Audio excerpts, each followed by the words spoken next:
अल्पवयीन मुलीचा बालविवाह लावून तिच्यावर लैंगिक अत्याचार झाल्याची धक्कादायक घटना उघडकीस आली आहे। या प्रकरणात पीडितेचे आई वडील सासरच्या मंडळींसह उपचार करणाऱ्या डॉक्टरांवरही कारवाई करण्यात आली असून एकूण 8 जणांविरुद्ध पॉक्सो कायद्यासह विविध कलमान्वये जेल्लोड पोलीस ठाण्यात गुन्हा दाखल करण्यात आला आहे। पीडित मुलगी अल्पवयीन असल्याचा पूर्ण कल्पना असतानाही आरोपींनी मुस्लिम रीतिरिवाजानुसार तिचा बालविवाह लावून दिला।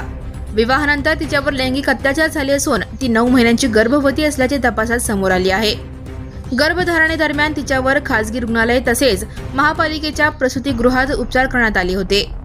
दरम्यान पीडिता अल्पवयीन असूनही गर्भवती असल्याची माहिती संबंधित वैद्यकीय अधिकाऱ्यांना असतानाही त्यांनी कायदेशीर बंधनाचे पालन करत नजदीकच्या पोलीस ठाण्याला याची माहिती दिली नाही।